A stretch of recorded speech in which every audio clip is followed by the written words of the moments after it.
നമ്മെ ഓർമ്മിക്കുന്ന ദൈവം. പ്രിയ സുഹൃത്തുക്കളെ, ഇന്ന് നമ്മൾ ബൈബിളിലെ ഉൽപ്പത്തി 30-ാം അധ്യായത്തിൽ നിന്ന് പോരാട്ടം, ക്ഷമ, ദൈവകൃപ എന്നിവയെക്കുറിച്ച് പഠിക്കാം. റാഹേലിന് കുട്ടികളില്ലായിരുന്നു. അതേസമയം ലേയയ്ക്ക് ധാരാളം ആൺമക്കളുണ്ടായിരുന്നു. അസൂയയും വേദനയും കുടുംബത്തിൽ പിരിമുറുക്കം സൃഷ്ടിക്കാൻ തുടങ്ങി. എനിക്ക് ഒരു മകനെ തരൂ, അല്ലെങ്കിൽ ഞാൻ മരിക്കും എന്ന് റാഹേൽ പറഞ്ഞു. 2 സഹോദരിമാരും അവരുടെ വേലക്കാരികളെ യാക്കോബിന് നൽകി. മനുഷ്യ പദ്ധതികൾ പൂവണിഞ്ഞു, പക്ഷേ സമാധാനമില്ലായിരുന്നു.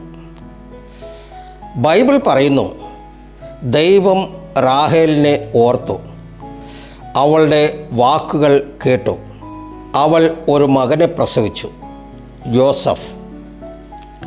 പിന്നീട് ദൈവം യാക്കോബിൻ്റെ പ്രവൃത്തിയെ അനുഗ്രഹിച്ചു. അത് വളരെയധികം അഭിവൃദ്ധി പ്രാപിച്ചു. ഉൽപ്പത്തി 30 നമ്മെ പഠിപ്പിക്കുന്നു, മനുഷ്യൻ പദ്ധതികൾ തയ്യാറാക്കുന്നു, എന്നാൽ ഫലം ദൈവത്തിൻ്റെ കൈകളിലാണ്. ദൈവം നമ്മെ ഓർപ്പിക്കുന്നു. ദൈവം നമ്മെ ഓർക്കുമ്പോൾ കാത്തിരിപ്പ് സന്തോഷമായി മാറുന്നു. നന്ദി, നമസ്കാരം. ദൈവം നിങ്ങളെ ധാരാളമായി അനുഗ്രഹിക്കട്ടെ.